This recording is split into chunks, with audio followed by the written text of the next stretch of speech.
morning, everyone. The dignitary is sitting on the dais, and on the dais, I welcome you to this financial literacy program. Just before me, Mr. R. Kamalakanan sir, he has given some inputs regarding how frauds are happening. I think one point he missed, which I want to complete it. Now, after the invention of artificial intelligence, deep fake videos, now that is again more, we have to be more careful. I think person sitting in the hall, they are treating themselves as the most financial literate people, but it may happen. Recently, that Airtel chairman Sunil Mittal, he has told a story how he was, somebody tried to cheat him in his own voice. That means now somebody even call over video and calling it as your friend or your parents or your spouse, something, and that can be cheated. So we have to be more careful because I just told first mover advantage is always with the fraudsters. We came to know only after being cheated. Even though we are treated as more financial literate, but still we have to be careful because I have seen in my life many educated person also came into this greed. You call it greed, and like you will get something, credit card, all those things. So okay, so my chapter is different. So I will keep myself in the financial empowerment of women entrepreneurs, responsible borrowing and credit score management.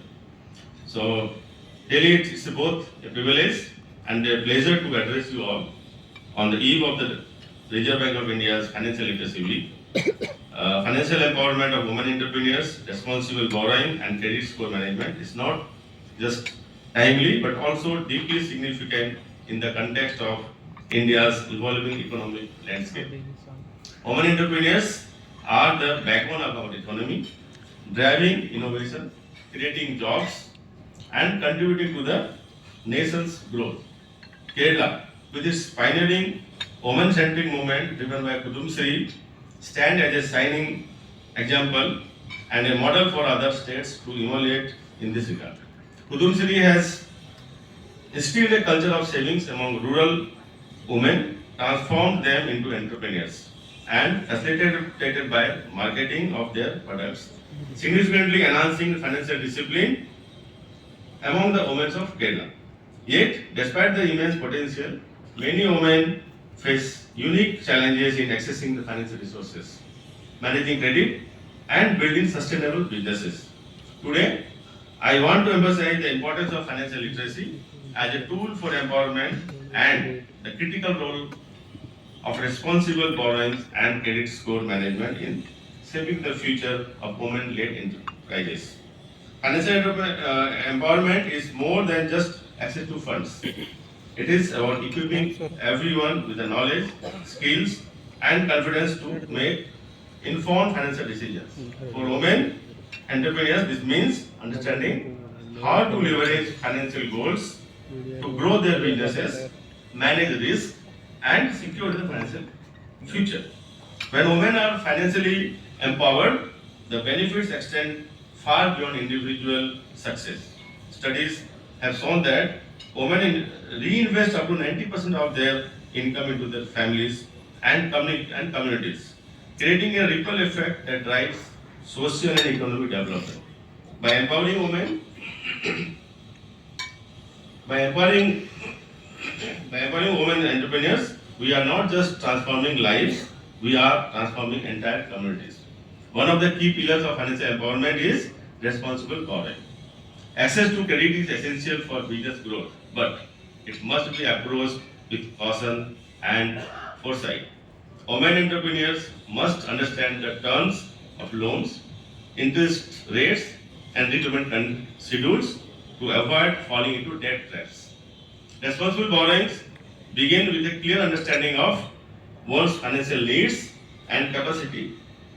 It involves the planning, that means assessing how much funding is required and how it will be utilized. Then research, comparing different financial products and choosing the one that best suits your needs. And discipline, ensuring timely repayments to maintain a healthy credit profile. By adopting these practices, women entrepreneurs can build a strong foundation for their business while safeguarding their financial health. A good credit score is more than just a number. It is a reflection of your financial discipline and creditability. For women entrepreneurs, a strong credit score can open doors to better loan terms, lower interest rates, and greater access to financial resources. Managing your credit score, what are the requirements? Timely repayments. Ensuring that all EMIs, credit cards, bills, and other dues are paid on time. Monitoring. Regularly checking your credit reports to identify and rectify any errors. Balanced borrowing. Avoid over reliance on credit and maintaining a healthy debt to income ratio. A strong credit score not only enhances your ability to secure funding but also builds trust with financial institutions, paving the way for long-term success. Now, coming to the role of financial literacy among women, financial literacy is the bridge that connect women entrepreneurs to the tools and knowledge they need to thrive. Initiatives like the RBI Financial Literacy Week play a crucial role in raising awareness and equipping individuals with the skills to navigate the falling landscapes. For women entrepreneurs, financial literacy means understanding the basics of budgeting, savings, and investing. Learning how to access government schemes and subsidies designed for women-led businesses. Recognizing the importance of insurance and risk management.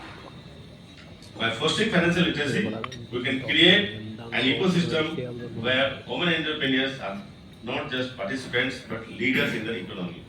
As we celebrate Financial Literacy Week with the theme Women's Prosperity, let us commit to empowering women entrepreneurs through education, access, and support. Let us encourage responsible borrowing and credit score management as essential practices for financial success. And let us work together to create a future where every woman has the opportunity to achieve her dreams and contribute to the nation's progress. To all the women entrepreneurs here today, remember that your financial empowerment is not just about building a business, it is about building a legacy. With the right knowledge and tools, there is no limit to what you can achieve. I would like to conclude by emphasizing that the State Level Bankers Committee, SLBC, has been instrumental in driving initiatives aimed at enhancing financial literacy, and we remain steadfast in our commitment to supporting these efforts in the days ahead. Thank you. Thank you very much.